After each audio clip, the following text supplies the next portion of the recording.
bienvenidos una semana más a las entrevistas en mi canal de YouTube. Esta semana volvemos a contar con Alberto Mera, creador de un podcast sobre Bitcoin y el que tengo el honor de que vuelva a pasarse por aquí. Y en esta ocasión quería hablar con él sobre la situación actual del Bitcoin y también sobre la situación de la economía en general, ¿no? A ver qué está pasando ahora mismo, qué papel tiene Bitcoin, cuál es el futuro que espera Bitcoin y si es buen momento, ¿no?, para comprar, cuándo lo es y siempre lo es.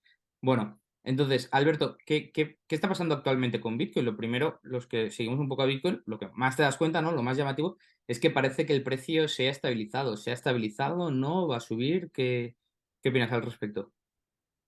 ¿Qué tal, Eduardo? Gracias por traerme aquí otra vez. Ujú. Sobre si va a subir o no va a subir, que veo que vas directamente al pan. Bueno, a ver, esa pregunta, para empezar, es peligroso responderla en un contexto en el cual luego la gente te puede citar y decir que les llevaste a comprar Bitcoin o no les llevaste a comprar Bitcoin. Entonces, más que si va a subir ahora mismo o si va a bajar, a mí me gusta verlo como algo que es como algo que fluye, ¿no? La inversión al final son momentos y son activos que cada uno funciona de una manera.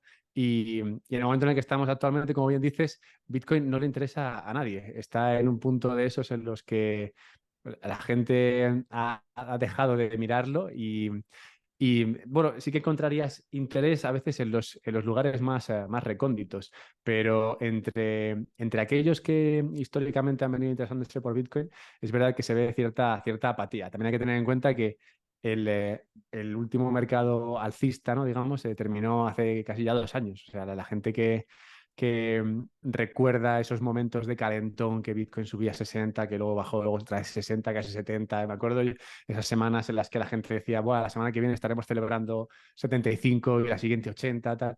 Y ese calentón ya es como, bueno, pues como los amores de cuando eras un adolescente, ¿no? Te acuerdas de ellos así vagamente, pero fue hace tanto tiempo ya Eran días que solo tienes. muy intensos, ¿no? Yo mismo lo noto, ¿no? Estaba pensando, bueno, si miramos los tweets de la gente, podemos ver que la gente ya no habla tanto, pero es que yo mismo me acuerdo en esa época que solo hablaba de Bitcoin y ahora mismo digo, bueno, pues de vez en cuando pongo algún tweet o escribo algo al respecto, pero que no es lo mismo, ¿no? Y en uno mismo, bueno, tú es que principalmente hablas de eso, pero yo que intento hablar de más temas, a veces digo, uy, echo de menos cuando habla tanto de Bitcoin, pero es que parece que no haya tanta demanda, que a la gente ya no le interesa escuchar tanto sobre Bitcoin.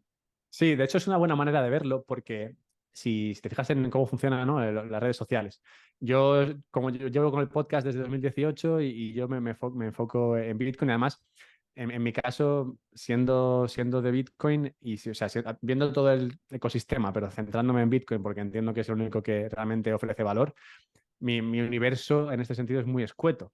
Ujú. Enseguida, yo no salgo a otros lugares, ¿no? Como pueden ser las altcoins, shitcoins o como queramos llamarlas. Entonces, claro, para mí sí que he visto eso es lo que tú comentas, ¿no? Que hubo meses en esos 2020, 2021 en los que yo tuiteaba y todo lo que llevase Bitcoin o BTC en el tweet, pues funcionaba bien y llegaba a mucha gente y crecí mucho en esos meses. Y luego, bueno, siguiendo haciendo lo mismo, básicamente, porque Bitcoin no ha parado, el impacto no es el mismo. La gente, como digo, tiene cierta apatía. Y bueno, hay que entender también que lo que mejor hace Bitcoin, o digamos la estrategia de marketing de Bitcoin, es una infalible, pero que depende básicamente de que el precio suba. El precio sube y es la mejor promoción que Bitcoin hace de este activo. Ujú. Entonces, cuando el precio no es que no suba, es que no hace nada, que eso es menos volátil este año, es menos volátil que los bonos soberanos, lo cual es sorprendente, ¿no? Por los dos lados, ¿no? Primero, la baja volatilidad de Bitcoin y por otro lado, la alta volatilidad de los bonos soberanos. Pero bueno, que sí que se ve apatía y eso lleva a bueno, una situación en la cual lo que se llama, bueno, se suele llamar, ¿no?, acumulación, ¿no? Y sí que se ve cierta gente que sigue comprando todas las semanas y que va poco a poco ahí haciéndose su pequeño saquito de Bitcoin, esperando que la economía vaya hacia un lugar en el cual tener algo como Bitcoin sea interesante, ¿no? Y sea algo que pueda protegerte, que pueda proteger tu ahorro, que pueda proteger tu inversión a futuro. Y es en ese contexto en el que a mí me parece interesante, ¿no?, observar qué está pasando con otros activos en el universo de inversión y qué está pasando con con esos pequeños ahorradores de Bitcoin que son muy importantes para que el precio de Bitcoin esté en 26, 27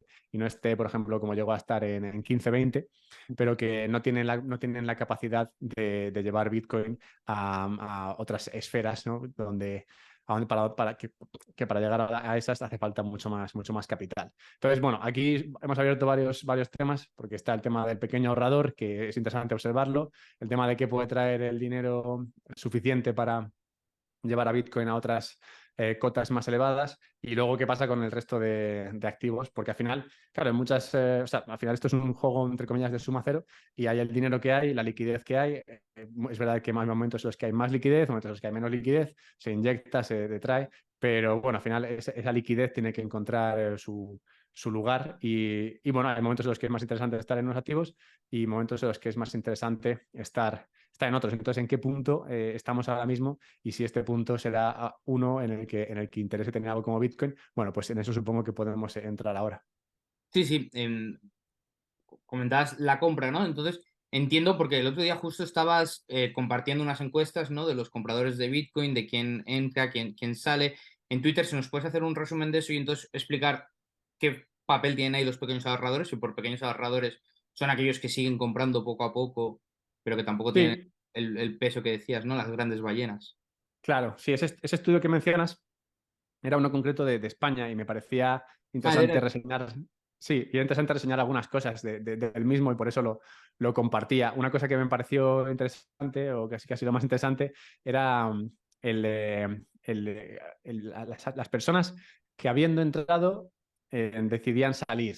ujú. Y esos eran los menos, eran un porcentaje muy bajo, personas que habían decidido comprar Bitcoin en su día por las razones que fuesen y que luego habían decidido salir. O sea, gente que había, digamos, bebido de este elixir y luego había dicho, bueno, esto no es para mí, me voy a salir, ¿no? Y esos eran curiosamente muy pocos. Había una mayoría insultante de personas que no se lo plantean ahora o no se lo plantean nunca, pero dentro de aquellos que sí que habían entrado, es verdad que destacaban esos que habían entrado y salían, esos apenas existían. O sea, si habías entrado, te quedabas y si no habías entrado, pues bueno, pues no habías entrado, ¿no? Pero es verdad que en ese sentido era interesante observar cómo aquellos que entraban se solían quedar y eso va un poco ligado a lo que comentaba de esos que vienen comprando en estos tiempos de mercado bajista, porque si tú observas quienes compran, esto se puede ver en la red de Bitcoin, ¿no? Porque como es una blockchain abierta, pues puedes ver las direcciones que compran y puedes ver qué saldos tienen. Entonces puedes ver, vale, quiénes están comprando. Están comprando personas que tienen direcciones pequeñas, es decir, personas que tienen entre 0,1 y 10 Bitcoins, o están comprando personas que tienen entre 10 y 100, o entre 100 y 1000, ¿no? Entonces, si observas que los que tienen entre 0,1 y 10 son los que están comprando, entonces eso te está dando la idea de, bueno, pues los pequeños ahorradores están comprando. Y si vemos lo que han ido comprando ellos, desde el momento más bajo de este ciclo bajista, que fue cuando tocó los 15.000 o 16.000, en ese momento llegaron a comprar diariamente más de 15.000 bitcoins. O sea, esas pequeñas direcciones, Ujú. entre todas, compraban, acumulaban entre unas 14 y 16.000 bitcoins diariamente durante un pequeño periodo de tiempo. Pero aún así, aunque eso fue, digamos, el máximo, desde entonces han venido comprando al menos tantas como se van minando día a día. Sabemos que las bitcoins se van minando día a día y en este momento del ciclo se minan 900 bitcoins cada día. Bueno, pues esos pequeños compradores de bitcoin vienen comprando al menos unas 900 bitcoins diariamente desde que empezó el mercado bajista y en muchos momentos, pues como en ese momento de máxima caída, hasta 15.000 diariamente. O sea que vemos que esas pequeñas direcciones han venido acumulando llueva o nieve, ¿no? Que habla un poco de, no sé si la locura, la ignorancia, o simplemente pues la fe que tienen en realmente el análisis que han hecho detrás de su inversión y son conscientes de que saben algo que nadie más sabe o que poca gente más sabe y están tratando de aprovechar su oportunidad mientras esa información no sale a la luz o no se vuelve algo mainstream. Entonces, bueno, sea por las razones que fuesen, es verdad que estamos viendo que durante todo este periodo ha sido de mercado bajista. Estos pequeños ahorradores compran y siguen comprando día a día sin dudarlo lo más mínimo. Y comentabas, creo que ha sido que has dado el dato de que en el último año Bitcoin ha mantenido el precio más estable que los bonos soberano. No sé si el dato era el último año, ¿no? O con qué. Sí, 2022-2023. 2022-2023. Entonces, el perfil de Bitcoin, ¿no? Bitcoin como activo bueno, que alguien se puede plantear comprar, es muy distinto al perfil que tenía en 2020-2021, ¿no? Entonces, con este nuevo perfil que tiene Bitcoin, ¿para quién crees que es más atractivo? ¿A quién crees que puede caer o a quién puede ser alguien que antes no se lo planteaba y ahora le digas, oye, mira, pues esto es una buena opción para ti? Sí, sí, esa es una manera muy interesante de plantearlo, porque al final, bueno, inversores hay Ujú. muchas personas que son más profesionales a la hora de enfrentarse a esto que otras, ¿no? Hay personas que, bueno, pues simplemente ahorran un poco y invierten en pues, una casa o algo así, pero luego personas que sí que tienen una cartera de inversión e invierten en diferentes activos. Y históricamente, la cartera más empleada, ¿no? Ha sido la que se llama la 60-40, que tiene 60% en acciones, 40% en bonos, y decías, bueno, pues con esto voy bien porque si el mercado va bien, pues la bolsa me sube y entonces con eso me lucro y los bonos, bueno, si no están subiendo tanto, al menos no me castigan porque me llevo los intereses y demás. Y cuando el mercado va mal, pues la bolsa me cae, pero los bonos me mantienen e incluso en muchas ocasiones suben. Cuando la bolsa cae, los bonos suben. Ese ha sido el mundo en el que hemos vivido prácticamente desde finales de los 90. Un mundo en el que la correlación entre bonos y acciones era negativo y en el que podías tener una cartera 60-40 y vivir alegremente el resto de tus vidas, de tus días, sabiendo que, bueno, que tu ahorro estaba bien invertido y que sin preocuparte demasiado, pues estarías. Pero ahora estamos en un momento en el que la parte, sobre todo la parte del 40, ¿no? La parte esa en la que tenías bonos, no está funcionando como venía funcionando de bien hasta ahora. Ujú. El mercado alcista de los bonos ha sido enorme, bueno, ha sido larguísimo, mejor dicho, desde 1982 más o menos hasta 2022 están en bonos, ha sido buen negocio, ha habido momentos en los que has ganado mucho, momentos en los que has ganado poco, pero siempre has estado ahí bien, ganándole bien a los bonos por el periodo en el que, este periodo en el que han ido bajando los tipos constantemente, ¿no? Hasta 2022, pero ahora digamos que por fin los tipos se han dado la vuelta y los bonos están sufriendo mucho. Entonces lo que tenemos es una cartera 60-40 que ahora ya no está descorrelacionada, sino que al revés está muy correlacionada. Entonces los que tienen carteras con bonos y acciones están viendo sufrir, están sufriendo mucho porque le están cayendo las acciones y le están cayendo los bonos. Y los bonos muchas veces más que las acciones.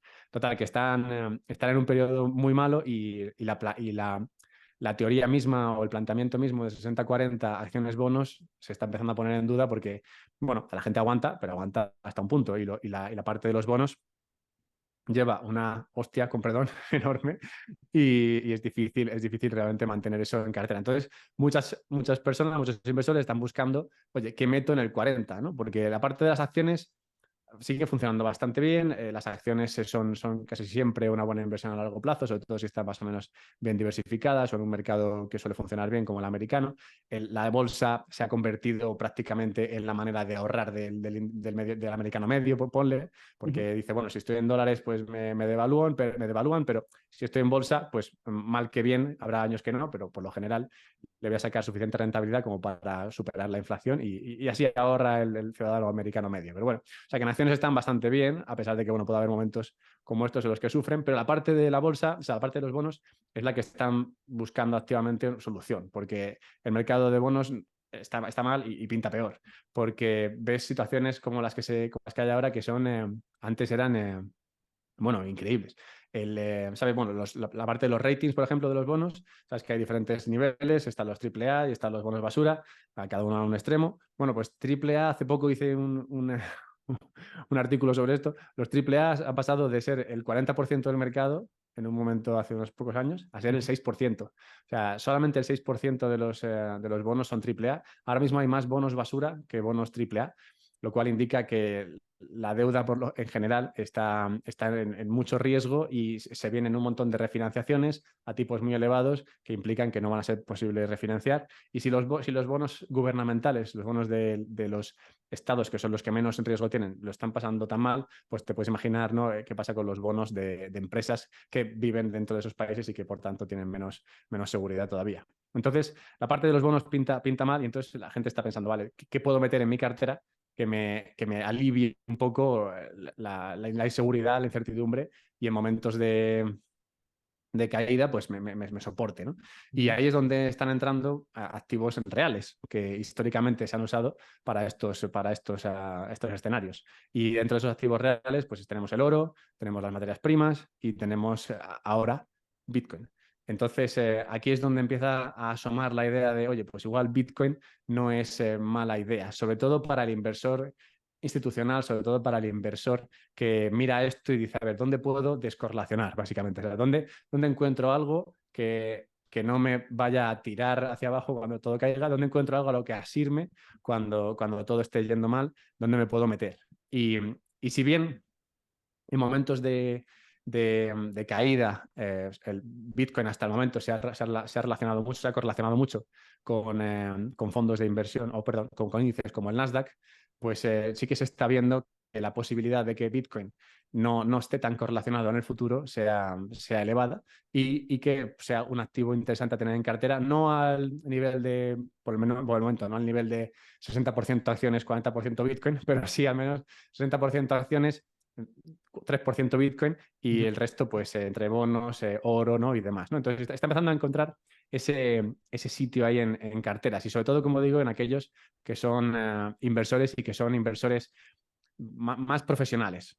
No es el típico, no sé, español medio, que además el español por lo general tiene poca cultura financiera, pero digamos que el inversor medio sí que empieza a pensar en esto como algo que, oye, pues igual sí que podría meter en la cartera. Y aquí, bueno, pues nos lleva al siguiente punto interesante, ¿no? En el que se encuentra Bitcoin hoy día, que es lo de la cuestión del ETF, porque al final lo que dificulta para mucho inversor meter Bitcoin en su cartera es el hecho de que no hay un instrumento fácil de comprar que permita al inversor medio tener Bitcoin en su cartera sin tener que preocuparse de cómo declaro esto, cómo custodio esto, a través de dónde compro esto. Si existe un ETF, que es un instrumento básicamente como una acción, que te permite comprar Bitcoin, pues para el inversor medio de repente tener Bitcoin en cartera se vuelve algo mucho más sencillo. Y en las últimas semanas, la verdad es que me ha sorprendido ver, como digo, en lugares muy recónditos, interés por Bitcoin. De hecho, bueno, pues clubs de inversores, pero por ejemplo, de octogenarios, que por una razón extraña, pues he conocido uno recientemente y me sorprendió ir a una reunión suya, todos pensionistas, todos expatriados, personas pues con capital, pero dedicados a la inversión, pero ya personas mayores, ¿no? Que no pensarías que con 60, 70, 80 años están pensando en meterse en activos, digamos, de riesgo, ¿no? Como podría ser Bitcoin, pero justo hablaban mucho de Bitcoin como algo que, oye, mira, pues está funcionando bien, tiene menos volatilidad que la deuda y si hacen un ETF, pues oye, ¿por qué no tener un poquito de la cartera en esto? Y ver a dónde nos lleva, ¿no? Entonces, está empezando a ser algo que interesa y, como digo, hay mucha gente que está esperando a ver qué pasa con lo del ETF y que presumiblemente en un momento en el que se aprobase, mucho dinero podría entrar. Como decía antes, al final el dinero es el que hay y tiene que encontrar un sitio y si puede meterse un poco de dinero en Bitcoin, pues probablemente, no todo, pero dinero encontrará su camino hasta ahí. Una anécdota, yo estuve hace una semana, dos, bueno, no sé cuándo se emita esto más, pero bueno, estuve hace un par de semanas en Panamá, que fui a dar un par de charlas y una de ellas también era a un grupo de inversores que también, que gente que no se había planteado comprar Bitcoin, fui a hablarles de Bitcoin, de hecho, entonces, bueno, pues tenía más sentido hablar de esto. Y justo por el ETF estaban muy interesados en el tema de ETF. De repente se les abrió una puerta, ¿no? Y una opción, algo que les parecía inviable o algo que no se planteaban por esto, a causa de la nueva TF que se están planteando, que ahora te preguntaré más sobre eso, pues ya les pareció una opción, o sea que también he vivido una situación similar a la tuya. Y hablabas de esta caída de los bonos, si puedes desarrollar un poco más a qué se debe, te lo agradecería, Alberto. ¿Por qué? Porque estamos viendo esta caída que decías que en los últimos 40 años estaba habiendo un mercado alcista y ahora de repente parece que, Sí, que no. bueno, el mercado alcista viene ya de cuando se produjo la última inflación importante en Estados Unidos, Europa y demás, y la respuesta, ¿no? Como sabemos, fue entonces Volcker quien dijo, oye, mira, hay que fortalecer aquí el dólar, hay que meter dinero aquí y hay que subir los tipos, quiebre quien quiebre, y ya está, ¿no? Y los tipos, bueno, ya estaban elevados, no vienen del contexto en el que estamos ahora, lo cual casi te hace pensar que lo de ahora es incluso más bestia, ¿no? Que lo de entonces, porque entonces cuando estaba Volcker estaba alrededor de un 10%, él lo subió al 19%.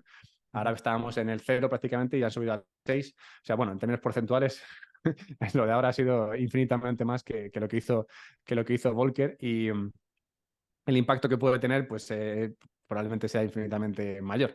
Y claro, todo viene un poco por el hecho de que si tú vienes de una situación en la cual la deuda era muy barata o endeudarse era muy barato, ¿no? Lo cual engancha un poco con lo que comentaba antes de bonos basura en máximos y demás, claro, lo que te encuentras es que la gente se sobreendeuda, ¿no? Si endeudarse es muy fácil, pues te sobreendeudas, emites mucha deuda para muchas actividades y muchos emprendimientos que probablemente no sean útiles o no sean buenas inversiones en un momento en el que los tipos de interés fuesen más normales o más naturales, pero que en un momento en el que los tipos de interés son cero y todas las inversiones se descuentan al 0%, pues pueden parecer una buena idea, ¿no? Lo que pasa es que eso, cuando suben los tipos de interés, pues te encuentras en una situación en la que tienes una deuda que se ha dedicado y un dinero que pediste a algo no productivo, no, eso como no es productivo, no te está dando unos ingresos y no te va a permitir, cuando venga el momento de pagar la deuda, pues pagarla y ya está. Entonces tendrás que refinanciar esa deuda.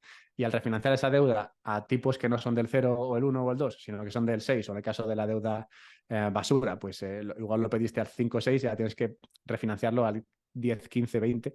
Entonces, enseguida se vuelve algo inviable. Y esto para las empresas que comento, pero es lo mismo para los estados. Los estados vienen creciendo sus deudas durante los últimos lustros prácticamente y mucha de ella se tomó en los últimos 10 años, ¿no? Desde el 2011 a 2022 la deuda de muchos países ha subido muchísimo, precisamente empujada por el hecho de que, bueno, endeudarse era barato, está todo pagado y hemos tenido situaciones como las del COVID, en las cuales se han emitido multitud de bonos y se pagaba muy poco por ellos, pero claro, empieza a pasar el tiempo, los tipos de interés han subido, hay que refinanciar esa deuda, los estados siguen sin tener superávit y bueno, por centrarnos en el caso de Estados Unidos, te encuentras con que tienes un país con un nivel de deuda alrededor del 120-130% del PIB, que tiene un déficit de unos 2 trillones y que solo en intereses tiene que pagar casi 1 trillón. Entonces, eso lo que implica es que para el año que viene tienes que emitir todavía más bonos porque tienes que hacer frente a ese déficit, tienes que hacer frente a los bonos que te vencen el año que viene y tienes que hacer frente al trillón de dólares en intereses. Y todos estos bonos extra que tienes que pedir, los tienes que pedir a tipos actuales, es decir, a tipos entre el 4,5 y pico o al 6%, ¿no? Entonces, todo eso lo que supone es que en los próximos años tendrás que pagar mucho más de intereses de lo que vienes pagando. Si a esto le sumas que el año que viene probablemente también hay déficit, que probablemente el pago en intereses ya no es de 1 trillón, sino de 1 trillón y poco, y que eso implica que tienes que emitir todavía más bonos, pues empieza a crear una bola de bonos y sobre todo una bola de intereses ingente. Entonces, lo que ven las personas que compran bonos es que ven una ola de bonos que les vienen y que se les va a llevar por delante. Entonces, al final, el mercado de bonos es como cualquier otro mercado. Si tú hoy estás comprando plátanos y ves que hay 4 cajas de plátanos y dices, bueno, pues ok, pero ves que viene un tío con, no sé, 8 trillones de cajas de plátanos y dices, bueno, me voy a esperar a mañana que probablemente estén más baratos. Entonces, la deuda pasa un poco igual. Tú estás en un momento en el que hay un montón de deuda y esperas que haya incluso más deuda, ¿no? Se está emitiendo una cantidad de deuda exagerada, entonces, claro, el que compra bonos dice, bueno, con toda esta oferta que estás emitiendo, comprar bonos implica que mañana estos bonos van a valer menos, entonces, pues no sé si es buena inversión. así que en muchos casos están evitando comprar esos bonos. Y luego encima se junta el hecho de que uno de los típicos compradores de bonos americanos venía siendo precisamente el Estado americano, que emitía bueno, moneda, digamos, y compraba su propia deuda. Esto no está pasando. Entonces, ese es un comprador que ha salido del mercado y que dice, oye, chicos, esto os lo compráis vosotros. O sea, la parte que yo venía comprando, ahora la compráis vosotros. Otro comprador típico de bonos americanos viene siendo China, viene siendo Japón, viene siendo, bueno, en su momento Rusia, ¿no? Pero todos estos han dejado de comprar bonos americanos porque han visto que tener bonos americanos no es como tener un activo totalmente seguro, sino que es como tener algo que cualquier día te pueden desenchufar. Te dicen, aquí tenías este dinero y al día siguiente, si haces algo que a Estados Unidos no le gusta, pues ese dinero ya no lo tienes, ¿no? Fue lo que le pasó a Rusia, es lo que le pasaría a China si tratase de hacer cualquier cosa con Taiwán, es lo que le pasaría a Japón si, no sé, mañana apoya a Palestina. O sea, cualquiera que haga algo que a Estados Unidos no le parezca bueno y que tenga deuda americana, tiene que hacer pues eso, un write-off, ¿no? Tiene que quitarse todos esos activos que tiene, de repente ya no los tiene, porque Estados Unidos le va a decir, no, esto ahora ya no los tienes. Así que estos bonos no te los pienso pagar. Es un default básicamente especial para ti. Dice, a ti no te voy a pagar esta deuda que tienes, ¿no? Entonces mucha gente, muchos estados, están decidiendo no comprar deuda americana, lo cual en un momento en el que tienes que emitir más deuda y tienes menos, o sea, te estás metiendo más oferta y tienes todavía menos demanda, pues provoca que, pues eso, que los bonos, no sé, la deuda en general no sea un mercado atractivo, ni pinte que vaya a ser atractivo en ningún momento del cercano, digamos. Entonces, claro que tener bonos sigue siendo algo bueno, que se estima útil, porque al final la deuda americana es segura para, digamos, el 99% de la gente y se extiende o se entiende que es como tener dinero, básicamente, pero el riesgo en tu balance y el riesgo de que esa deuda pueda desaparecer porque te hagan un default a ti es mucho más elevado hoy que lo que era hace 4 o 5 años. Entonces, la deuda que ha vivido un periodo de bajada de tipos, seguridad y tranquilidad, haya venido subiendo tranquilamente durante 30 años, 40 años, pues ahora está en un punto en el que toda esa bola de deuda que se ha creado gracias a la laxitud y el buen rollismo que imperaba, pues ahora se encuentra con que se ha acabado la fiesta y claro, todo ese dinero, que es ingente la cantidad de dinero que hay en deuda, va a tener que empezar a encontrar una pequeña casita en algún otro lugar.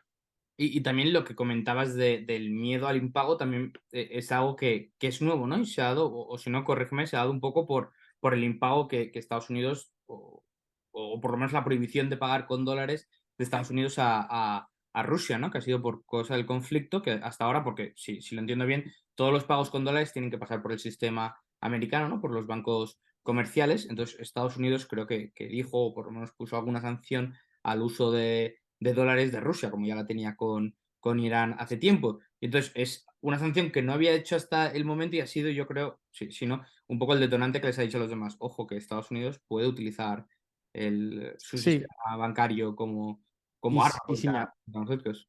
pero si me apuras, lo del sistema bancario lo vería hasta menos relevante, ¿no? Bastante menos relevante, porque al final, si a ti por ejemplo, igual que han prohibido usar el petróleo ruso, Mm. yo recuerdo cuando se prohibió a Rusia participar en el sistema SWIFT, que es un sistema de pagos, ¿no?, americano, la gente, muchos bancos alemanes, suizos y demás, tenían que intervenir un poco ahí para poder darle salida a esos dólares, ¿no? Porque al final había, pues igual, alguien en Europa demandaba un pago de alguien en Rusia que le debían, y entonces el que estaba en Europa decía, oye, ¿por qué a mí no me van a pagar si yo tengo aquí una deuda con esta gente y me tienen que pagar, ellos me quieren pagar, porque tú ahora Estados Unidos no me dejes usar el sistema de pagos, pues ¿por qué voy a tener yo? Entonces lo que hacían es que, bueno, usaban un intermediario con quien no había esa sanción o usaban otro sistema de pagos y eso como que se ha bypaseado un poco, ¿no? Igual que el tema del petróleo. Pues si no te puedo comprar petróleo, bueno, pues se lo vendo a la India, con quien no tienes problema, y luego yo se lo compro a la India, ¿no? Entonces, ese sistema de pagos es verdad que se habló mucho hombre, no es agradable, claro, que te saquen del sistema de pagos, pero yo creo que esa parte es dañina, pero no es tan mortal como la parte de que tengas deuda de ese país y ese país te diga, no, ya no tienes deuda. O sea, claro, para Rusia en este caso tenía, no sé si, es que ahora me bailan un poco las cifras, pero igual tenía bueno, ¿qué tendría? Tenía como 600.000 millones en oro y igual tenía pues, 1 trillón y pico en deuda americana, ¿no? Y eso de repente, Estados Unidos te dice, no, esos bonos que tú tienes míos, que son dólares realmente, ¿no? Que tú tienes un papel ahí, que si tú vienes aquí cuando el bono venza, pues yo te tengo que dar dólares. Pues no, no te los voy a dar. O sea, Sí, sí. claro, vas a venir con tu bono y yo te voy a decir, pues muchas gracias, pero aquí no te canjeamos esto. Entonces, eso sí que es doloroso, porque claro, eso es todo tu activo, de repente pierde, bueno, desaparece. Y claro, para los países tienen que hacer algo con su capital, ¿no? Y por eso muchísimos vienen teniendo deuda americana. ¿Por qué? Porque simplemente es lo más seguro, ¿no? Igual que cualquier persona en cualquier parte del mundo te va a coger dólares, pues cualquier gobernante de cualquier país del mundo te va a coger bonos americanos. Porque te va a decir, prefiero tener mi capital en deuda americana que tenerlo en otra cosa. ¿Por qué? Pues bueno, porque la deuda americana sé que me la van a pagar y también sé que encima me va a pagar un interés, pues oye, tan feliz, ¿no? De aquí viene un poco lo del sistema ese de petrodólar, que yo creo que lo hemos comentado en el pasado tú y yo, que bueno, que al final era un sistema para que los saudíes pudiesen cobrar todo el petróleo en dólares y luego aparcar esos dólares en algún sitio. ¿Dónde los aparcaban? Pues los aparcaban en bonos americanos y todos contentos. América contenta porque vendían un montón de bonos, además creaban demanda por dólares y los saudíes contentos también porque se quitaban cualquier tipo de injerencia por parte de Estados Unidos, ¿no? Entonces, ese sistema ha sido muy bonito y ha funcionado muy bien y bueno, y habla un poco de la fortaleza de la deuda americana, pero claro, cuando pasó lo de, creo que fue con Siria primero, que Estados Unidos implementó esta sanción, ¿no? La sanción de, oye, pues tienes deuda mía, ya no la tienes. Y eso ya, claro, en el momento en el que eso pasa, cualquiera que tenía deuda en su balance decía, hostias, tú, esto se puede hacer. O sea, Sí, mañana me puedes decir, esto no existe. Hostias, qué mal rollo. pero mi sensación ha sido que hasta que no lo he hecho con Rusia, yo creo que los otros países, porque hasta ahora puede ser, bueno, la sanción se le impone a Irán, nadie es tan malo como Irán, pero es que se le imponen a Rusia, es que yo sí que puedo ser el siguiente Rusia, igual con Irán no lo veías tan reflejado, pero con Sí. Rusia es que los mercados se han alterado más a partir de que Sí, pero es verdad que Rusia, desde lo de Irán, es que una vez leí un artículo sobre esto, era muy interesante. A ver, el tema de la geopolítica siempre a mí la, sabes. la política de los bonos americanos me fascina, o sea, Sí, pero lo malo de eso es que siempre sabes el 1%, ¿no? De lo que realmente hay, ¿no? Pero bueno, es verdad que cuando pasó esto de Siria o Irán, ahora mismo no recuerdo cuál fue, primero, y se vio que los americanos podían hacerte un default a ti específico porque no les caías bien, en Rusia en ese momento empezó a comprar más oro y a dejar de comprar bonos americanos. O sea, no vendieron la deuda americana que tenían, que lo podrían haber hecho si realmente le hubiesen visto las orejas al lobo, lo podrían haber hecho y realmente antes de iniciar cualquier conflicto, como lo hicieron, pues podrían haberlo hecho, pero bueno, igual habría dado pistas, ¿no? De lo que pensaban hacer, no sé, pero es verdad que sí que en el momento en el que pasó eso con Siria o con Irán y vieron que esa deuda americana realmente no estaba, o sea, no your key, no your coins, ¿no? Realmente no tenían custodia de eso, dijeron, hostia, vamos a empezar a comprar oro y comprar menos deuda americana. Y lo mismo empezó a pasar luego con China y con otros países. Entonces, todo esto, como decía, pues al final te lleva a un escenario en el que la deuda cada vez tiene menos compradores y encima tienes que vender más. no, pero que esos bonos también los hubieran tenido que vender con cierto descuento, ¿no? Porque ya estaban off the run, entonces a lo mejor hicieron el cálculo de, vale, dentro de cuántos años voy a iniciar un conflicto, entonces me sale rentable mantenerlos o venderlos con descuento. Bueno, vete a saber, ¿no? Sí, Pero no, alguien seguro que estaba viendo eso, porque cuando tienes 800.000 o 900.000 millones en un balance, alguien tiene que mirar eso porque es bastante dinero. hay que decirle, bueno, no puedes iniciar un conflicto, no nos pueden hacer default hasta dentro de tantos años que nos.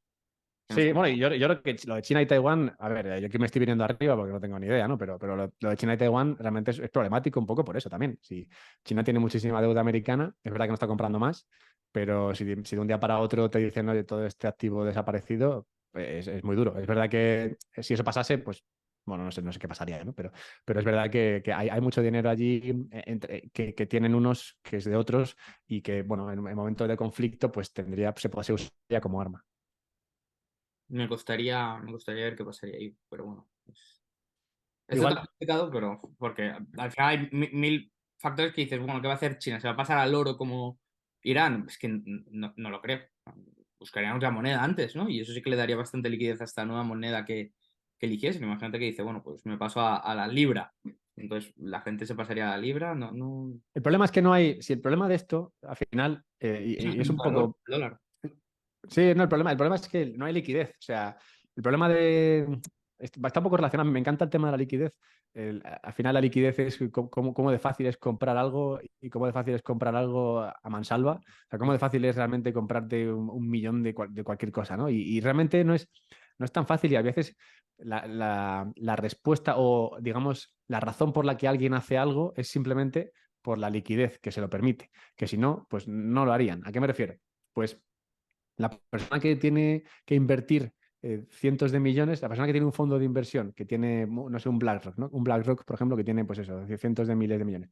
No puede invertir en una empresa pequeñita, por mucho que esa empresa pequeñita pinte muy bien. O sea, tú dices, no, esta empresa acaba de descubrir la cura del cáncer, va a subir un 3000% en bolsa el próximo mes y BlackRock no puede hacer nada, no puede comprar esa, porque no puede, ¿qué va a hacer? Comprar no sé, 20.000, 30.000 dólares de acciones de esa empresa, ahora que se haría con una parte importante del accionariado, pero ¿qué son 20.000 o 30.000 euros para BlackRock? No, no es nada. O sea, no hay una persona dentro de BlackRock que se dedique a mover 20.000 dólares, porque es tan pequeño que realmente, por mucho que vaya a subir eso, ya dice, cuando haya subido un 3.000% ya lo miraremos. Pero ahora es tan pequeño que realmente no puedes hacer nada, porque si una acción o si un activo o instrumento tienen poca liquidez, lo que implica es que si tú quieres comprar 3 o 4 millones o 10 millones, o en el caso de BlackRock, 100 millones, pues te vas a comprar todo y lo vas a subir de precio de $1 a $300 en un día, ¿no? Entonces, no puedes hacerlo. Entonces, cuando se habla de, vale, ¿cómo le quitas o dónde pones el dinero, ¿no? Si China, por ejemplo, dijese, oye, voy a meterme en un conflicto con Estados Unidos, tengo 3 trillones de deuda americana, ¿qué puedo comprarme que no sea deuda americana? Pues tienes un problema, porque si quieres irte a eso, a comprar libras, aunque sean libras inglesas, no vas a poder comprar tantas. Es que no hay. O sea, no hay un mercado suficientemente líquido. Yo muchas veces he escuchado la pregunta o el debate de, oye, si el franco suizo está mucho mejor gestionado que el dólar, ¿por qué no es el franco suizo el estándar? Y digo, bueno, pues por eso mismo, por la falta de liquidez. No hay tanto franco suizo como Sí. demanda hay de liquidez. No es posible, claro. Entonces, esto explica muchas cosas muchas veces, ¿no? Porque, dice, ¿por qué hay tanta deuda? ¿Por qué tanta gente tiene deuda americana? Bueno, pues porque si tienes mucho dinero, casi es lo único que puedes comprar. O sea, algo de deuda americana vas a tener que tener sí o sí. Y también explica muchas veces, ¿no? El comportamiento de Bitcoin. Mucha gente piensa, oh, pero ¿por qué no tiene más gente Bitcoin? ¿No? ¿Por qué los estados? Bueno, realmente es muy difícil, porque es muy pequeño. O sea, cualquiera si mañana cualquier medio estado decidiese comprar algo de Bitcoin, no, voy a poner el 1% de mi cartera en Bitcoin, pues sería tanta cantidad de Bitcoin que tendría un impacto enorme en el precio y enseguida pues, se verían las cartas. No cumpliría la razón o no cumpliría el objetivo que el que lo está comprando busca. Entonces tienen que esperar a un momento en el que realmente el mercado sea suficientemente grande como para admitir que el dinero, digamos, las grandes acumulaciones de capital entren a ese activo. Y Bitcoin está muy lejos, es un 10% o un poco menos de la capitalización del oro. Entonces, realmente no es posible ahora mismo meter grandes capitales. Pero es que no es posible meterlo ahí, como no es posible meterlo en casi ningún sitio. O sea, si tú quieres sacar todo lo que hay en deuda americana y ponerlo en otra cosa, tienes un mal día. Ujú. Pero bueno, algo así siempre he escuchado con el tema de Amazon, ¿no? De por qué Amazon todavía no acepta Bitcoin.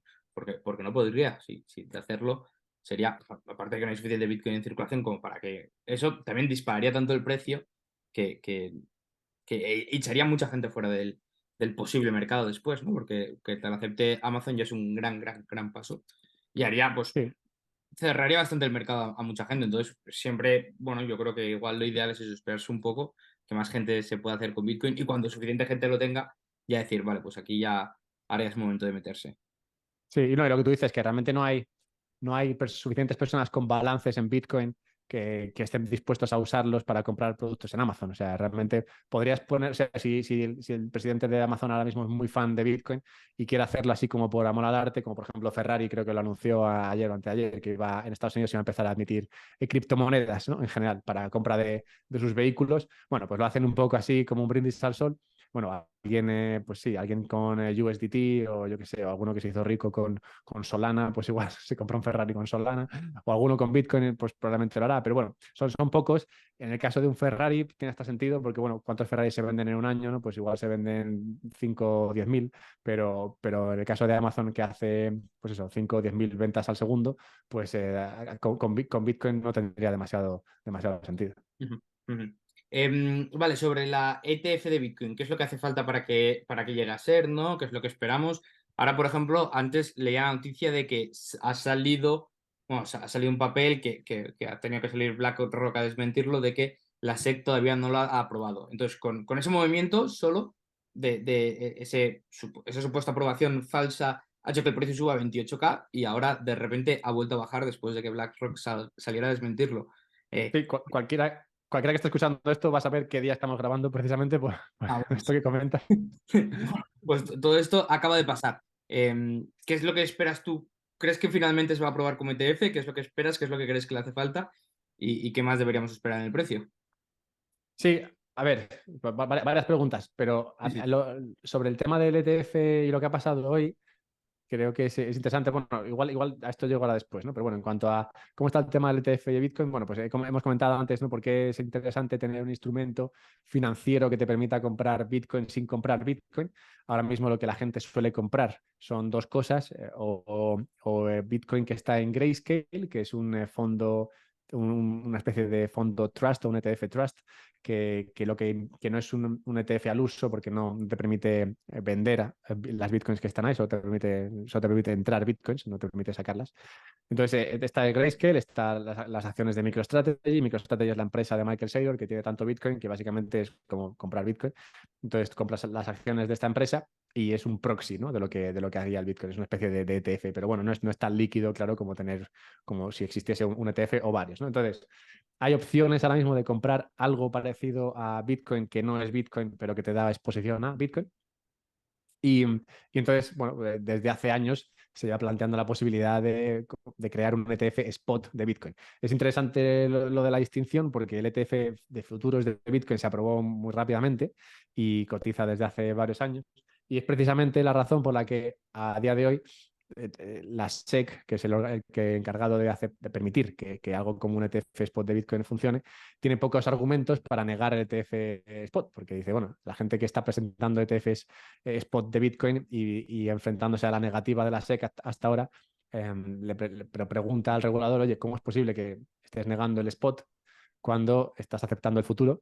Y básicamente el futuro y el spot se mueven igual. Entonces no puedes negar la existencia de uno cuando permites la existencia del otro, ¿no? Cuando realmente los dos funcionan de la misma manera. Si uno estuviese manipulado, ¿no? Que es una de las razones que dicen que por las cuales niegan el ETF de Bitcoin, pues si uno está manipulado, el spot, por ejemplo, pues también estaría manipulado de los futuros, pero de los futuros lo permites.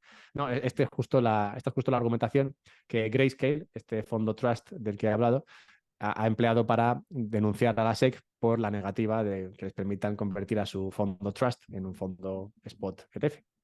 Entonces, hace poco salió el pronunciamiento judicial en el cual le daban la razón a Grayscale y negaban que la SEC tuviese razones para negar ese ETF.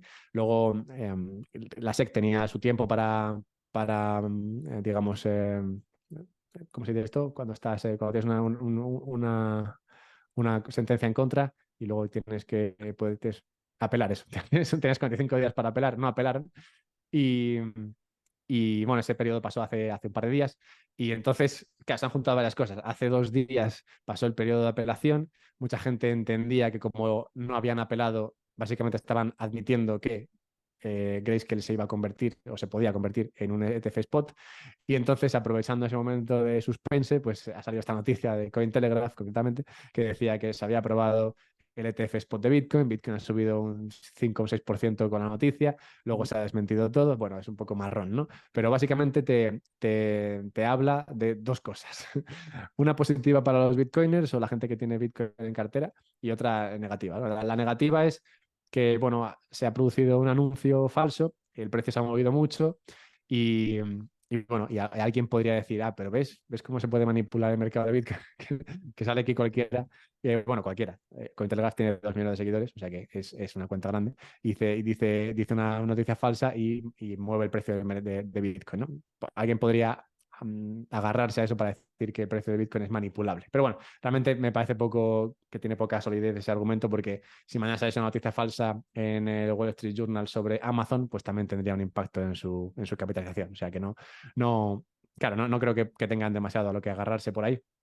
Pero lo positivo, digamos, por ver este lado también, es que ha salido el anuncio, falso, pero ha salido el anuncio, e inmediatamente Bitcoin ha subido un 5%.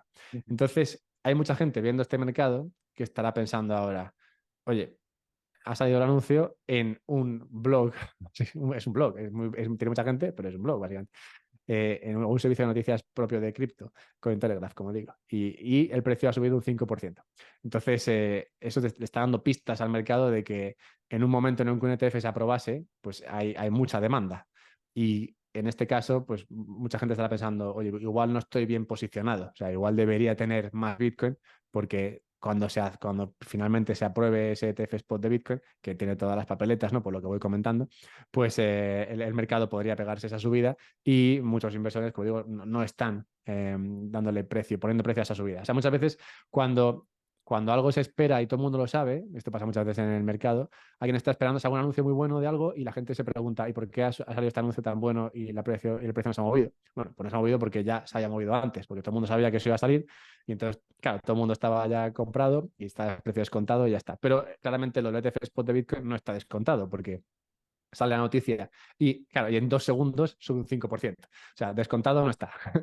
Entonces, eso ya, bueno, ya está dando pistas a la gente de que puede haber más demanda de la que se espera. Y eso yo creo que tiene un impacto en las carteras de las personas que empezarán a ver aquí la posibilidad de comprar un poco más de Bitcoin por si este anuncio al final se lleva a cabo. Que, como digo, pues yo creo que es bastante probable, más que nada, porque en un corto periodo de tiempo se han propuesto no solamente el ETF este de Grayscale, que como digo lleva tiempo tratando de convertirse en un ETF spot, sino que se han propuesto hasta 10 o 11 ETFs spot de Bitcoins por empresas o fondos tan reputados como BlackRock, Fidelity, Vanguard y demás, ¿no? Todo el mundo ha empezado a pedir ETFs spot de Bitcoin.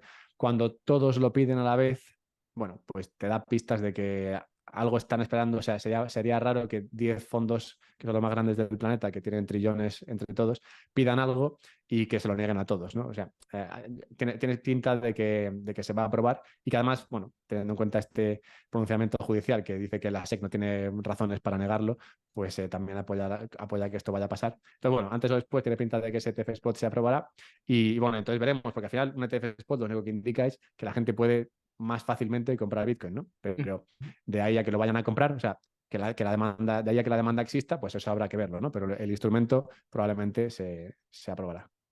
Entiendo. Bueno, eh, ya veremos, pero sí, sí, sí, no, me parece un análisis muy acertado y yo creo que por ahí van los tiros. Algo así pasará.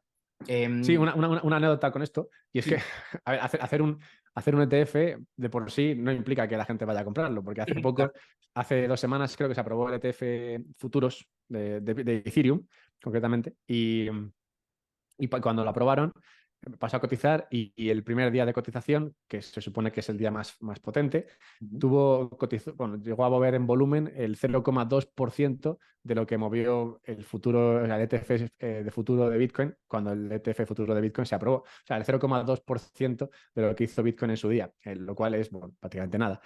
Y que indica que si no hay demanda, por mucho que saques un ETF, pues no implica que vaya a subir. ujú. Sí, sí. Y bueno, ahora estamos hablando, bueno, de la situación de Bitcoin en el futuro, las carteras, el estado de los bonos. ¿Qué estado o qué visión haces? Porque últimamente has estado mucho hablando de economía en general.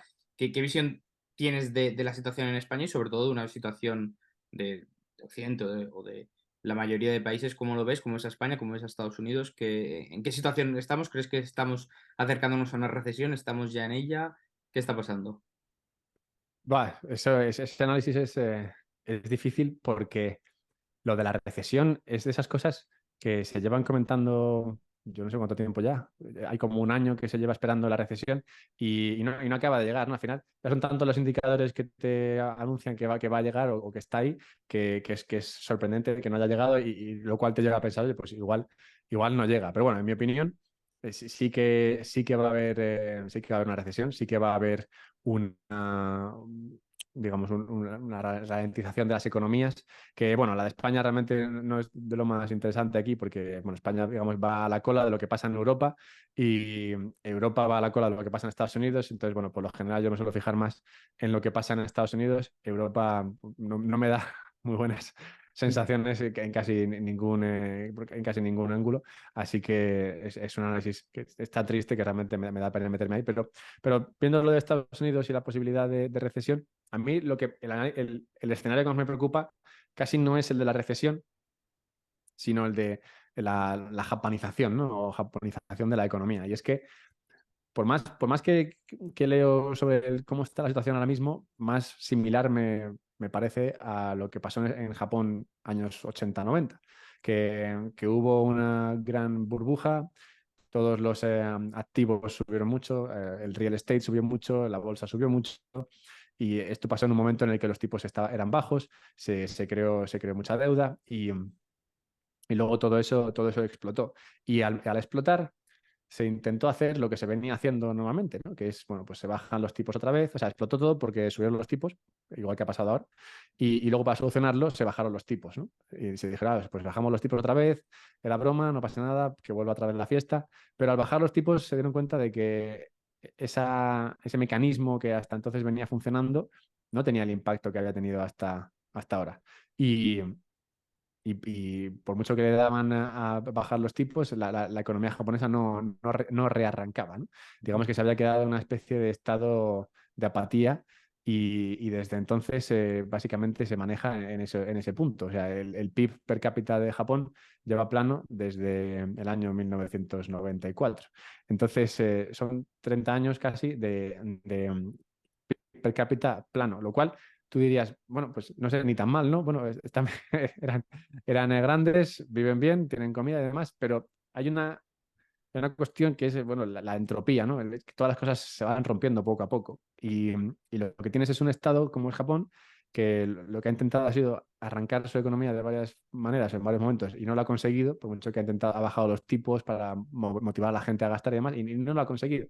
Y ahora, 30 años después, se encuentran con que el mercado no ha crecido, el PIB no ha crecido, el PIB per cápita no ha crecido, lo único que hacen es decrecer en población y decrecer en calidad de vida, porque, claro, la entropía lo que implica es que las cosas se van rompiendo poco a poco. Ujú, Y esa riqueza que generaste y que en su día te permitió vivir muy bien, pues poco a poco se va gastando y poco a poco vas viviendo peor. Que no estoy diciendo que los japoneses vivan mal, pero claramente viven peor ahora de lo que podrían vivir y peor de lo que vivían hace 30 años. 30 años son muchos años para tener una economía en pausa, básicamente. Entonces, ese es para mí mi mayor temor, que tú has subido los tipos ahora, tienes una situación con un montón de deuda, han subido los precios de los activos, subido mucho los precios del inmueble, de la bolsa y demás, y que pongamos que llega la recesión, que el Banco Central dice, vale, pues voy a bajar los tipos para animar esto otra vez, no pasa nada, que vuelva otra vez el capital y demás, y que no lo consigan, que por mucho que le den ahí a arrancar la moto, la moto no arranque. Y entonces te encuentres con que tienes que mantener un estado elefantiásico ujú, y la única manera de hacerlo es con tipos bajos y siguiendo emitiendo deuda, ¿no? Así por eso Japón tiene la deuda en el 300% del PIB. Estados Unidos lo tiene en el ciento y pico, España también, Italia también. Entonces, bueno, no me parece descabellado un escenario en el que, pues eso, te encuentras como Japón y en esa situación realmente, una situación en la cual el país o la economía no crece, te encuentras en que, bueno, vas poco a poco muriendo, ¿no? Va poco a poco, pues eso, oxidándose la economía y vas poco a poco cayendo hacia un precipicio, lo cual, pues es prácticamente el pensamiento más triste que he tenido en todo el día y que me alegro de poder compartir aquí porque tenía que sacarlo. Por más que estudio la situación esa que pasó en Japón, más parecidos le veo a lo que puede ocurrir hoy día. Son más cosas, claramente, pero sí, no veo que la economía esté en una gran situación y bueno, y solo espero que, bueno, en lugar de responder como trató de responder Japón, pues la respuesta sea otra o que haya otro diferenciador que implique que la situación no va a ser esa, la de una era glacial, porque a nadie le gusta estar en un sitio en el que no se crece. ujú, ujú. Últimamente estoy convencido que estás al tanto del crecimiento de Javier Milei en Argentina.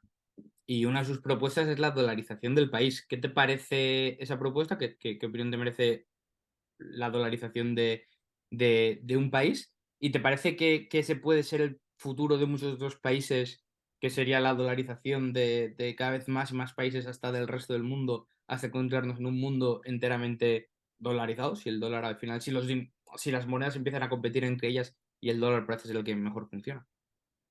Sí, no, ese escenario es fascinante, me encanta pensar en ello, no sé hasta qué punto eso es factible y no sé qué impacto tendría en Estados Unidos, probablemente horrible, porque bueno, al final el tema de Horrible, la...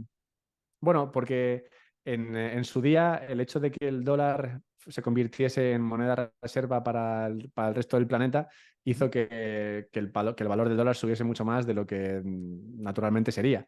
Y eso tuvo un impacto muy importante en toda la industria americana, que al final dedicó, pasó de ser, digamos, el motor económico del planeta a ser el financiador del planeta. O sea, pasó de exportar coches a exportar dólares. Y bueno, simplemente cambió la economía, ¿no? De ser una economía de cuello azul, ¿no? A una economía de cuello blanco, pero eso ha tenido un impacto muy importante en lo que es la industria americana, que ahora ya no tiene la capacidad que tenía cuando se puso en esa situación de poder, ¿no? Después de la Segunda Guerra Mundial.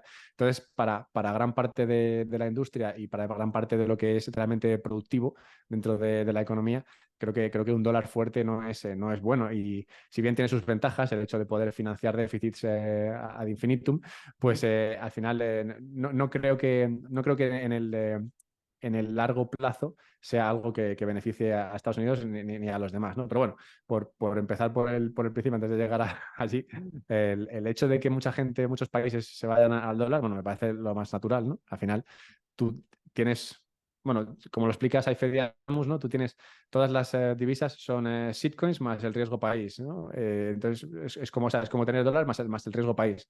Entonces, si tienes que comerte el dólar, el riesgo del dólar más el riesgo tuyo propio de tu país, pues ¿para qué vas a hacer eso, no? Mejor quitas tu shitcoin y te metes al dólar directamente, ¿no? Y claro, en el caso de Argentina es la típica respuesta que sería necesaria, por ejemplo, en un escenario como el que planteaba, ¿no? De déficits infinitos y apatía general y japanización, pues lo que tienes que hacer ahí es romper el sistema de alguna manera y empezar de cero.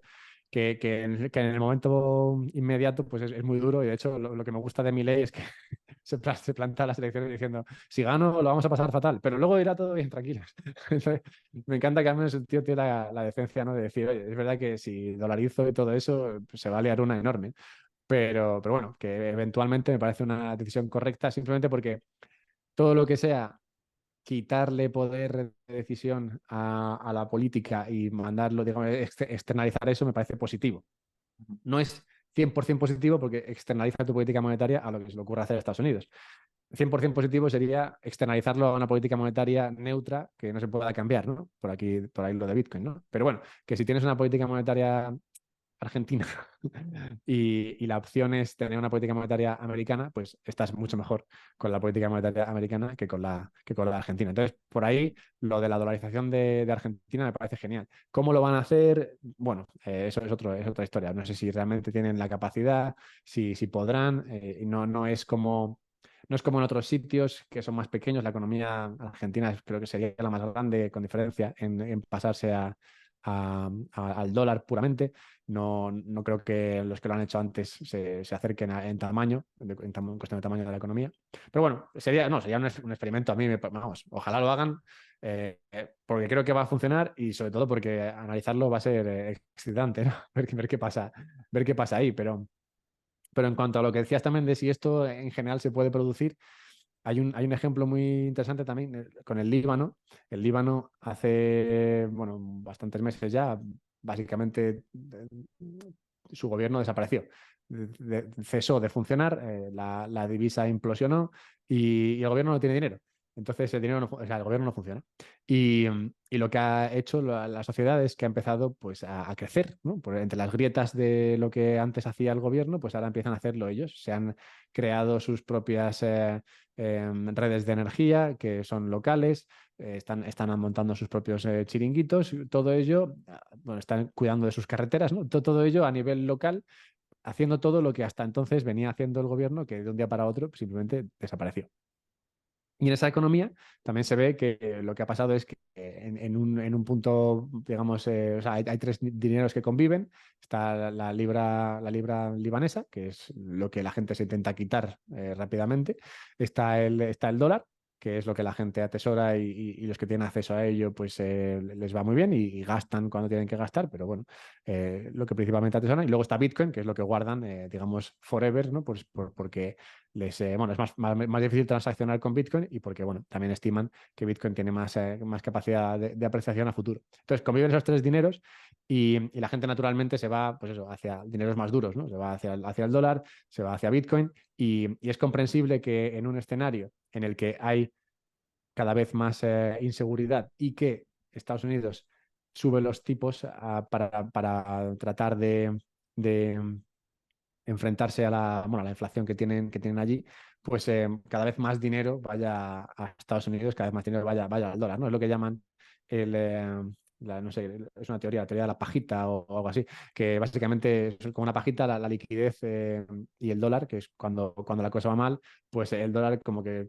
chupa, ¿no?, de la pajita y se lleva toda la liquidez, ¿no? Y por eso vemos al dólar crecer en momentos de incertidumbre porque todo el mundo se va, pues eso, a la shitcoin más segura, ¿no? Que en este caso es el dólar. Ahora que a largo plazo sea una solución factible el que el dólar sea la divisa del planeta, no lo creo, digo, no creo que sea bueno para Estados Unidos, ni tampoco creo que sea bueno para los demás, pero bueno, en el caso de economías pequeñitas que se vayan sumando a esta moneda en lugar de la suya propia, teniendo en cuenta que es difícil pues eso, gestionar tu propia moneda, pues eso sí que lo veo factible. ¿Cuándo se rompe eso, no? O sea, ¿dónde está el punto en el que ya tienes demasiadas economías dependiendo del dólar? No lo sé. O sea, yo sé que hay un punto intuitivamente en el que esto no es posible pasarlo, ¿no? Hay un momento en el que se tienen que romper demasiadas cosas como para que eso sea factible. Pero sí que creo que estamos lejos de ese punto. Muy bien, no lo tengo claro, sí, lo de ese punto, pero bueno, habrá A que... mí, a mí es un tema que la desindustrialización de Estados Unidos me parece muy interesante en este sentido porque Al sí final, que se ve. tú puedes importar ¿Perdón? bienes, servicios, no, que tú puedes importar bienes, servicios y si importas dólar, estás también importando un servicio, estás importando servicios de liquidez, simplemente estás cambiando tus importaciones.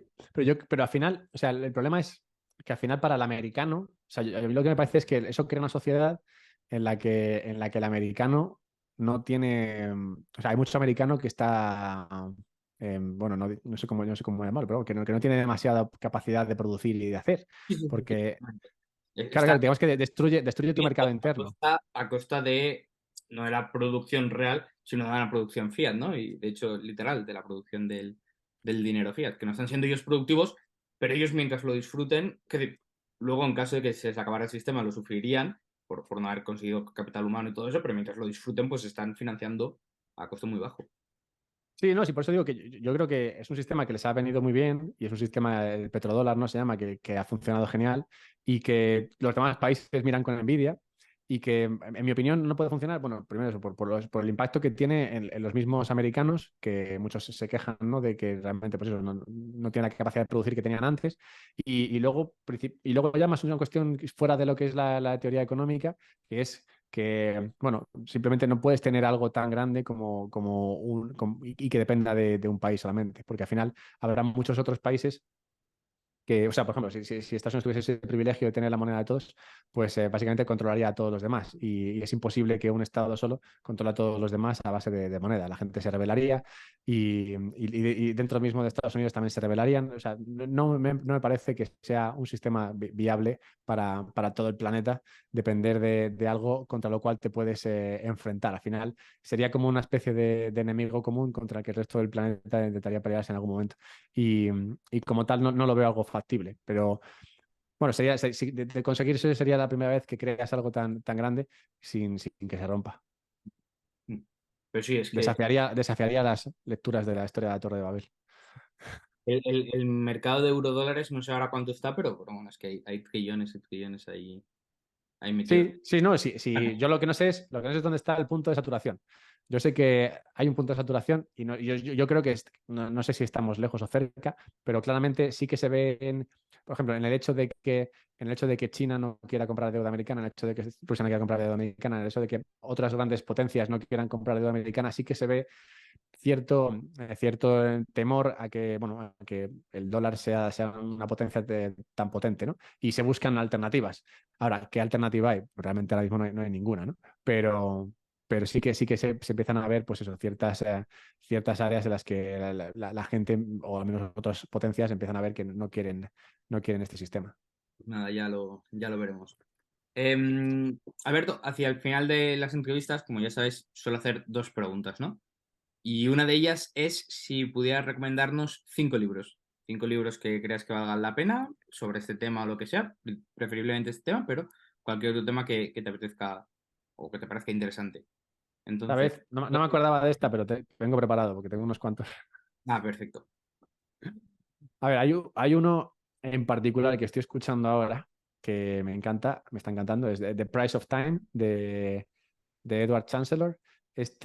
Bueno, Chancellor tiene otro libro que es sobre algo de deuda o algo así.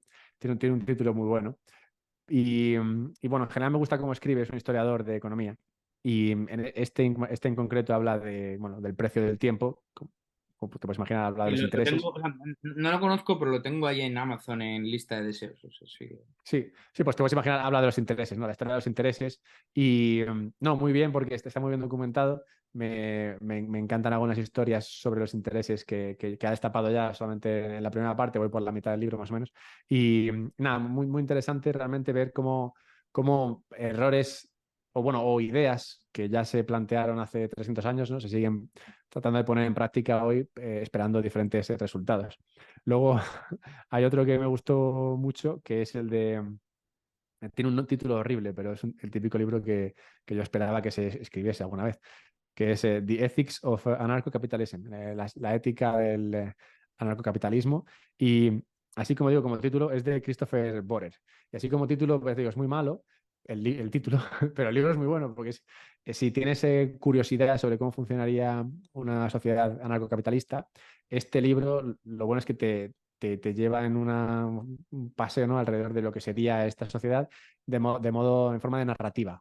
No, empieza con un tipo en una isla, básicamente, y esa pequeña sociedad de una persona, Robinson Crusoe, pues empieza a crecer, y luego son dos, luego son tres, ¿no? Y luego, bueno, están en una sociedad anarcocapitalista, ¿no? Entonces, lo bueno de esa narrativa es que te presenta los diferentes escenarios y cómo desde una respuesta anarcocapitalista te harías frente a todo lo que se te planta por delante, ¿no? Entonces, me gustó mucho porque es el típico libro que a cualquier persona que le interesa esto le viene bien para entender lo básico, pero no solamente lo básico, sino que es verdad que se mete en cosas así bastante interesantes que muchas veces cuesta explicar. Siempre con el anarcocapitalismo salen muchas preguntas, ¿no? Las carreteras, ¿qué pasa si viene un país y ejerce la violencia contra ti? ¿No? Pues todo este libro está muy bien porque responde a todo esto y lo hace sin estridencias, así que no muy bien.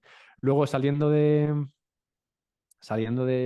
tema de, bueno, así tan teóricos, hay uno que me gustó mucho, que es una novela, se llama Trust, que es de un español, Hernán Díaz, bueno, creo que es español, no sé. Y este me gustó mucho también, es una novela y es verdad que tiene un contexto económico o financiero, porque el protagonista, digamos, es un inversor, pero pero el libro es muy bueno, es muy original. Este tipo, de hecho, se llevó un premio Pulitzer por este libro y así en rollo novela es de lo que más me ha gustado este verano. Luego, así de Bitcoin puramente, hay uno interesante que es el de... Es un libro basado en las conversaciones que tuvieron Breedlove y Michael Saylor. Entonces, lo bueno que, a ver, Saylor tiene esta capacidad de meter una chapa de una hora tranquilamente el- sobre cómo la energía está en la base de Bitcoin, ¿no? Y cómo los países y las personas han ido usando energía y demás, ¿no? Entonces, Saylor tiene la capacidad de hacerte una argumentación sobre la evolución de Bitcoin, la importancia de este activo, que es brutal. Tan brutal que las conversaciones entre Breedlove y Saylor son 10 y prácticamente sin editar, las han escrito en un libro y lo puedes leer. O sea, muchas veces leer transcripciones no es fácil, no es agradable, pero en este caso te puedes tragar la transcripción de estas charlas sin ningún problema y la verdad es que es muy interesante. Y llevamos cuatro. Claro, sí. Un quinto. El quinto, bueno, a ver, este es uno de Ayn Rand, que también no es un libro, digamos, es más bien como un compendio de escritos, y es el de la virtud del egoísmo. Y recomiendo este porque, bueno, me hizo cambiar de opinión sobre un aspecto, entonces eso siempre me gusta. Y yo tengo siempre charlas y discusiones sobre el tema si existe una moralidad objetiva, si existe una buena moralidad y una mala moralidad. Muchas veces, ahora se habla mucho de esto en Twitter, ¿no? Con lo del conflicto entre palestinos e israelíes. Y Y yo siempre pensaba que la moralidad era algo que dependía un poco del contexto histórico y demás, pero leyendo este libro cambié de opinión y ahora sí que entiendo que existe una moralidad objetiva buena y una que sea objetivamente mala, en función, eso sí, ¿no? de los valores que tú te plantees, ¿no? Pero sí, ese libro me gustó por eso, porque me hizo cambiar de opinión y eso siempre es interesante. Así que esos cinco así Genial. últimos. Y la última pregunta, si pudieras tener una conversación con cualquier persona del mundo, ¿con quién sería? Ah, espérate, esta me la hiciste la otra vez. Y luego pensé en otra que habría molado. Espérate, a ver. Ah, bueno, no, ahora sí, porque tengo un. Es que ahora ya. Hace muy poco, por culpa del libro este de Edward Chancellor, tengo un nuevo ídolo. Y no, sería con John Locke. Soy Mm. muy fan ahora mismo de John Locke. O sea, yo es que a John Locke ya lo conocía. Hice tú un tweet, creo que eras tú, ¿no? El otro día hablando Sí, de... sí, sí, fui yo. Ah, soy muy fan. Me voy a poner un póster suyo. Es que yo a John Locke lo conocía ya por sus primeros escritos sobre libertarismo y demás, ¿no? Pero lo que no sabía es que en el aspecto monetario también era muy crack y de hecho toda la teoría básica sobre monetarismo o no monetarismo también lo toca y lo explica muy bien. Entonces, no, yo lo que muy crack. No sabía esa parte. Sabía que había sido muy amigo de Newton y de hecho fue el que lo colocó en su puesto ese de jefe la de la moneda. acuñación de la moneda. Sí, No, ahí lo coloca Locke porque estaba bien posicionado, ¿no? Y socialmente y demás, pero no sabía que además el tipo de estos temas de banca y dinero y demás entendía. Y no, brutal lo de este tipo, muy crack. genial. Pues mira, me alegro. Bueno, pues nada, Alberto, si a la gente le ha parecido interesante lo que le has contado y quiere leerte más, seguirte en algún lado, escucharte, ¿dónde lo puede hacer? Sí, bueno, los tweets en Twitter, claro, pero principalmente el podcast que llevo, que es el de un podcast sobre Bitcoin, publico todos los días. Ahora he cambiado un formato diario, en el que todos los días publico noticias sobre economía, finanzas y Bitcoin, o intento ver también lo que se publica en forma de noticias y le doy un poco el punto de vista bitcoinero libertario ANCAP de esas noticias. Y nada, eso lo hago todos los días, así que cualquiera que quiera pues una píldora diaria sobre lo que está pasando y demás, pues puede encontrarme ahí. Está en YouTube y en los podcasts y eso, ¿no? Y en Twitter, básicamente. Pronto van a poder verte en persona, ¿verdad?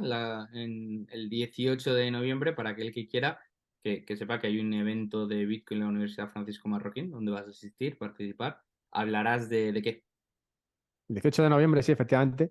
Y no, tengo muchas ganas de ese porque he estado en otros eventos de Bitcoin recientemente, mucha gente lo sabrá, ¿no? Estuve en la WhatsApp Bitcoin y demás, y estuve ahí moderando, pero en este me hace especial ilusión porque, bueno, preparo yo un tema. La última vez que preparé un tema fue sobre la ciencia fiat y hablaba, ¿no? de cómo el dinero fiat había tenido su impacto en la ciencia, un tema que se puede rascar mucho, pero este en particular es uno que me gusta desde hace 2 años ya que escribí y publiqué un podcast sobre este tema, que es sobre el sistema de KYC, ¿no? Del Know Your Money, el sistema de blanqueo de capitales y el impacto que tiene esto en el dinero y en las economías hoy día. Es un tema que es fascinante y, bueno, básicamente está en la razón del dinero y el uso del dinero, así que nada, espero que quede bien y sí, con muchas ganas de sacar eso adelante el 18 de noviembre. También yo también estaré por ahí hablando en algún momento y muchos de ustedes invitados. Así que bueno, quien quiera escuchar y conocer a Alberto en persona, pues se lo recomiendo que lo busque. Bitcoin a prueba se llama el evento, Bitcoin a prueba UFM lo podéis encontrar, Bitcoin a prueba Universidad Francisco Marroquín, bueno, por ahí lo está. Nos podéis ver en persona, sobre todo a Alberto, que es más interesante y es menos accesible que yo. Podéis ver en cualquier momento y en persona, que es todos los días en la UFM. Pues nada, Alberto, muchas gracias por tu tiempo. Espero que vuelvas pronto al canal y que hayas disfrutado. Gracias, Eduardo. Siempre un placer. Genial. Adiós.